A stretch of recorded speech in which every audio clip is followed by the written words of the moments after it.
Señor presidente, preguntarle de esta contratación que se va a hacer de 500 médicos cubanos, ¿cuándo van a empezar a trabajar y en qué estados van a empezar a laborar? Y sobre todo el sueldo, porque ha habido muchas críticas de algunos colegios y federaciones de médicos que están en contra de esta medida.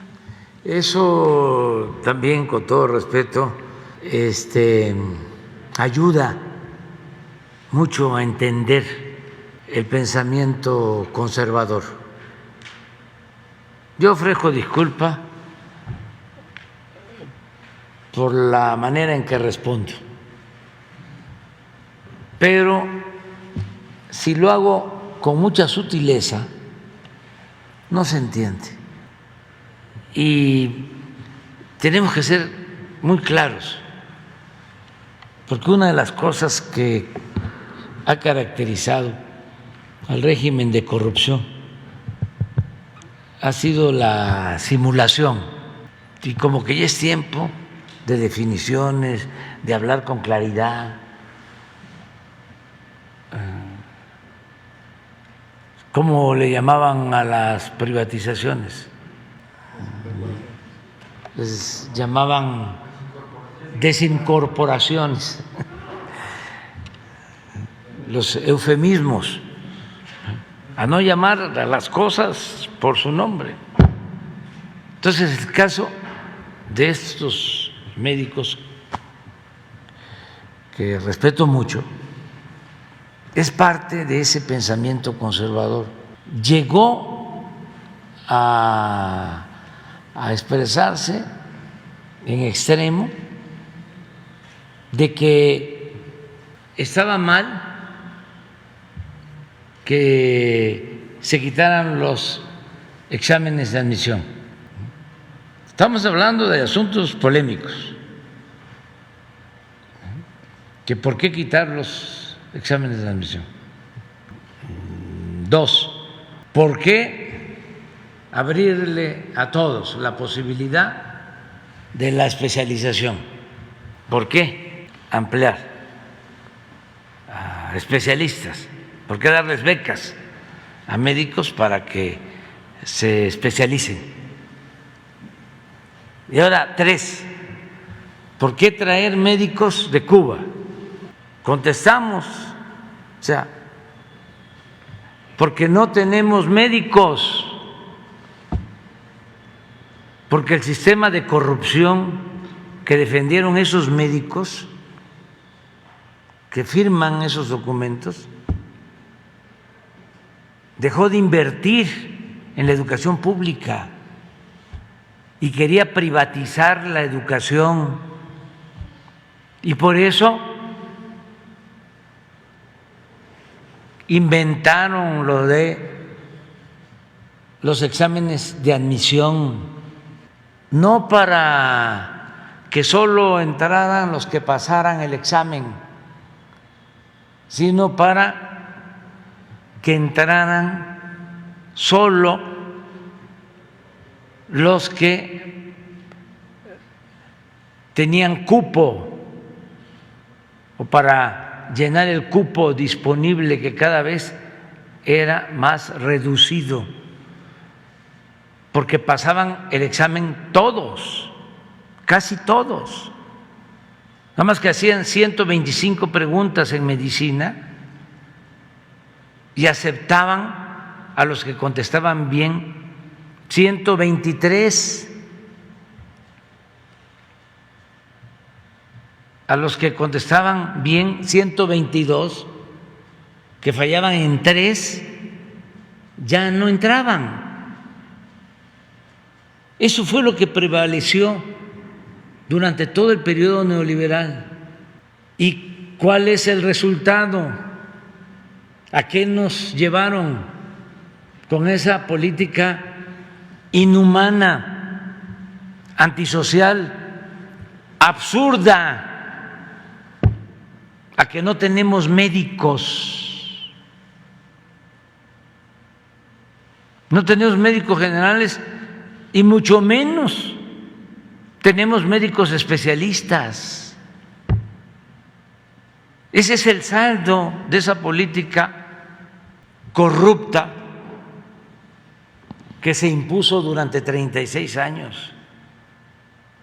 Entonces, ¿cuál es el compromiso que nosotros tenemos? Garantizar el derecho a la salud. A esos mismos médicos conservadores y sus patrocinadores, los dueños de laboratorios y de las grandes clínicas privadas, esos mismos no les gusta la gratuidad en la salud, porque ellos consideran que la salud es un privilegio, que pueda ser atendido el que tiene dinero para pagar un hospital, para pagar las medicinas, los estudios clínicos. Y no, la salud es un derecho. Entonces, ¿cuánto van a ganar los médicos cubanos? Lo mismo que ganan los médicos mexicanos. Y lo primero es convocar a todos los médicos de México, pero lo tenemos analizado y no tenemos especialistas para ir a trabajar en hospitales en las zonas más pobres, más apartadas. No hay pediatras. Cuando empecé el gobierno, hice un recorrido por los 80 hospitales del IMSS Bienestar, que eran y siguen siendo de lo mejor. Me acuerdo que fui a los 3 hospitales del IMSS Bienestar de Yucatán. En ninguno de los 3 había pediatra. Y así sigue. Entonces, estamos contratando a todos los médicos, pero como ya sabemos que no vamos a tener para cubrir toda la red de centros de salud, de unidades médicas rurales, de hospitales, pues por eso ya estamos haciendo este convenio de traer 500 médicos. Ya les expliqué también, y yo creo que esto es bastante ilustrativo, y ojalá y le pregunten a los de el Teletón, estos médicos, los del Teletón con sus colectas han logrado hacer centros para atender a niñas, a niños con discapacidad, para terapias, una muy buena labor, independientemente si nos gusta, no nos gusta, de dónde vienen los recursos. Es algo importantísimo, muy humano, porque hay quienes nacen con una discapacidad menor y si tienen la posibilidad de ser atendidos, pueden salir adelante. Si no tienen quien les dé una terapia, quien los atienda, esa discapacidad menor se convierte en una discapacidad grave y la mayoría de la gente no tiene recursos para eso. Bueno, a pesar de la gran labor que hacen, se quedaron sin recursos porque tienen las instalaciones, pero falta la operación de esos centros, como todo. En el periodo de la corrupción, los gobernadores y en el gobierno federal, no todos desde luego, decían, vamos a hacer un hospital. Y sí, construir un hospital pues puede costar 500, 1,000 millones, sí, pero mantener ese hospital cuesta lo mismo cada año, 500, 1,000 millones. Entonces, eso no lo contemplaban. Entonces, si acaso quedaba la obra, pero sin médicos, sin enfermeras, sin medicinas, sin equipos, y todo el gasto de operación. Ajá, presidente. Entonces, pero permíteme, es que es muy interesante esto, porque es mucha irracionalidad, es mucho egoísmo, ¿sí? Es una actitud muy retrógrada de estos señores. Llegamos a un acuerdo con el Teletón para que niños pobres puedan atenderse, y es el único organismo de la llamada sociedad civil que recibe un apoyo del gobierno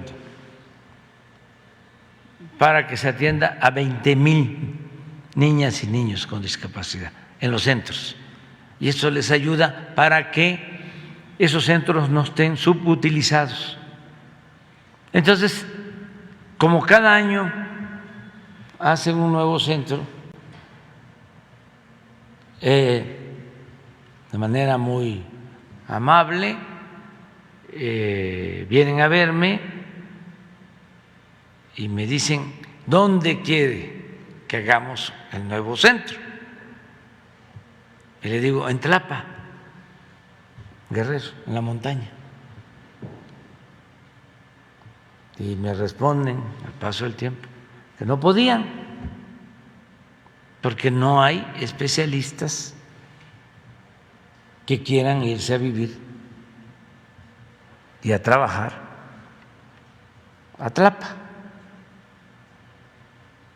Entonces les dije, ¿y si yo les consigo los especialistas? Entonces sí. Fue bueno el arreglo porque el centro nuevo lo van a hacer en Sinaloa, y de todas maneras vamos a hacer el centro de terapia para niñas, niños con discapacidad en Tlapa, en la montaña de Guerrero, que es la zona más pobre del país. Bueno, nada más que los especialistas van a ser de Cuba. Ahora que fui a Cuba, se lo planteé al presidente Díaz-Canel. Le digo, quiero algo en especial. De los médicos que van a ir, quiero especialistas para la atención al centro de terapia para niñas, niños con discapacidad.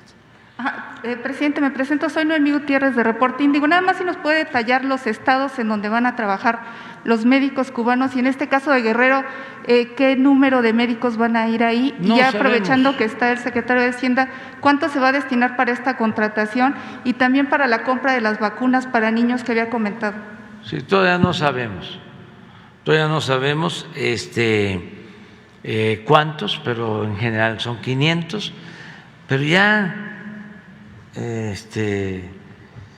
Reporte Índigo, ¿no? O sea, campaña en contra de los médicos de Cuba.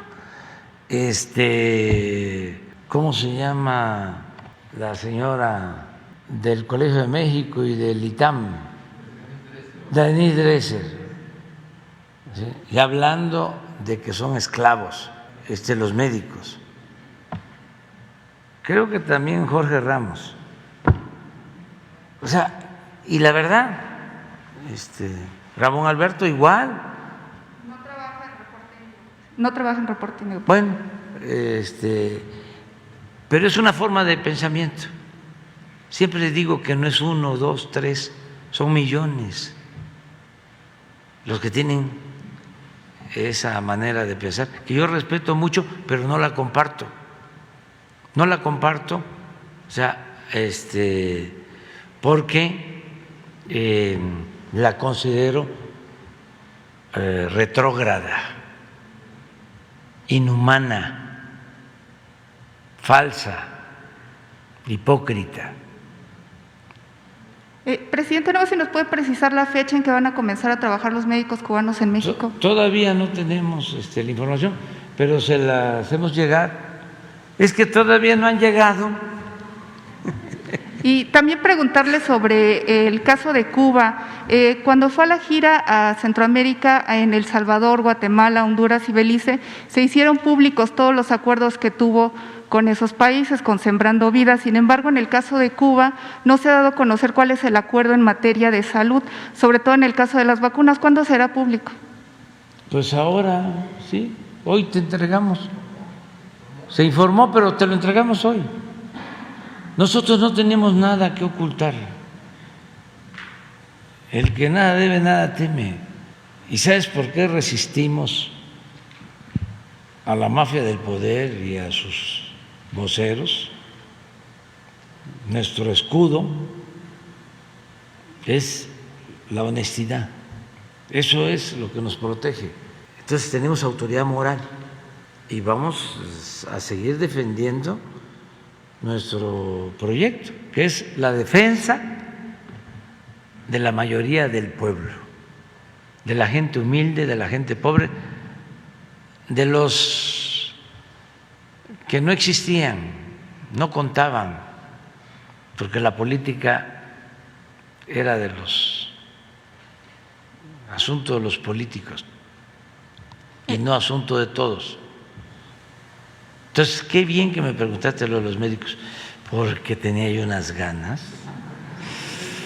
O sea, porque los estoy viendo. No cuando hablé de entregar becas, porque necesitamos especialistas para que el que quisiera irse a estudiar a Estados Unidos, a Francia, a Alemania, a Argentina, donde quisiera, tiene una beca, pues una de estas sociedades de médicos me mandó un escrito oponiéndose. Claro, no puedo generalizar, más cuando los médicos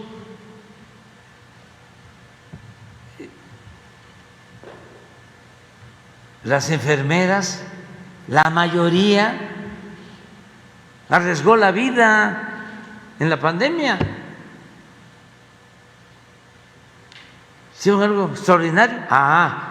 Pero hay una élite que tiene un pensamiento retrógrada. Es como el caso, con todo respeto, de mi alma mater,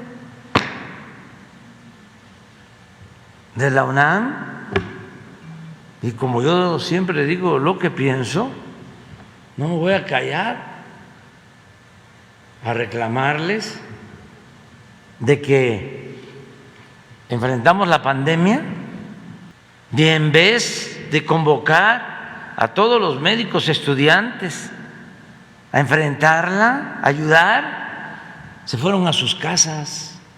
Eso no deben hacer las universidades, ni públicas ni privadas, pero mucho menos las públicas y mucho menos la UNAM. Pero entiendo, Porfirio Díaz tardó 34 años y costó, bueno, el golpe de Estado de Huerta, tenía el control de toda la intelectualidad, el control de todos los medios de información, costó el asesinato del apóstol de la democracia. Bueno, 1 millón de mexicanos que perdieron la vida, pero se transformó el país y ahora se está transformando y vamos a seguir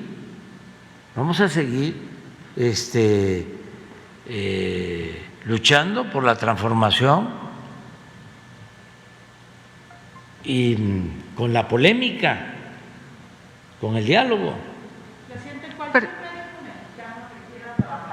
¿Tendría trabajo entonces aquí? Claro. Una discusión que ellos dicen que hay médicos sin trabajo aquí en el país. Porque no quieren asistir. Están las convocatorias abiertas. Nos faltan médicos. Vacantes deben de ser como 50,000. ¿El problema es que no hay quien quiera acudir a ese tipo de comunidades alejadas? Sí, ese es uno. También por la formación que recibieron. O sea, el neoliberalismo nos hizo muchísimo daño porque puso por delante lo material, el individualismo. Antes, cuando menos se decía que había en el servidor público emoción social. Todo se acabó. No hay mística, no hay principios.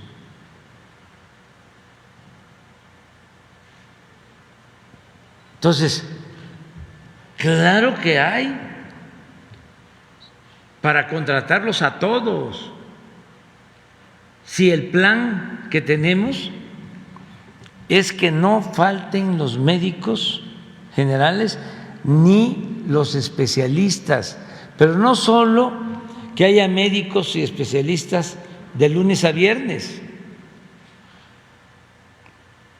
sino sábado y domingo, que también se enferma la gente, y que no sea nada más un turno, dos, no, las 24 horas. El compromiso que tenemos es hacer valer el derecho del pueblo a la salud. Ese es el desafío. Y no tenemos problemas de presupuesto, porque como no hay corrupción, nos alcanza el presupuesto. El gobierno les va a pagar, y no solo les va a pagar el gobierno y les va a pagar bien, sino que se van a entregar todas las medicinas de manera gratuita, todos los estudios clínicos. Es salud gratuita para los que no tienen seguridad social, para toda la población.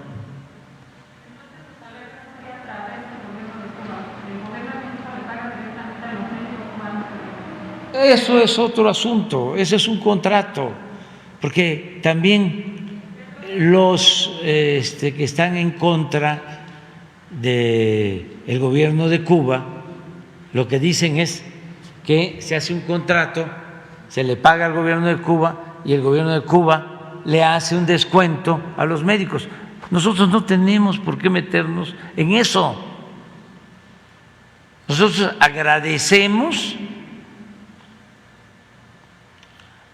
al gobierno de Cuba y le agradecemos a los médicos de Cuba, que son bienvenidos porque vienen a ayudarnos. ¿Cuántos especialistas ha formado la 4T, señor presidente? ¿Y podrían mañana los especialistas de la salud presentar un reporte? Mañana podríamos hablar de eso. ¿Cómo ha funcionado este plan de becas? Sí. Y toda la información sobre esto, porque como abusan, o sea, están completamente en campaña de desinformación. No sabía yo que Ramón Alberto ya no estaba No, ya tiene tiempo en que el no está reporte ahí. Índigo. Presidente, y aprovechando una segunda pregunta, nada más si nos puede precisar si ya empezaron los diálogos con las empresas que tienen contrato de autoabasto y cuántas son las que se han sumado hasta el momento al diálogo y cuál es el avance de estos diálogos. Lo de... Los contratos de autoabasto que se iban a tener en la Secretaría de Gobernación. Todavía no tenemos terminado, ya han ido aceptando. Por ejemplo, los bancos ya aceptaron de que la Comisión Federal de Electricidad los abastezca. Creo que algunos centros comerciales, cuando se tenga ya más información, aquí les informamos.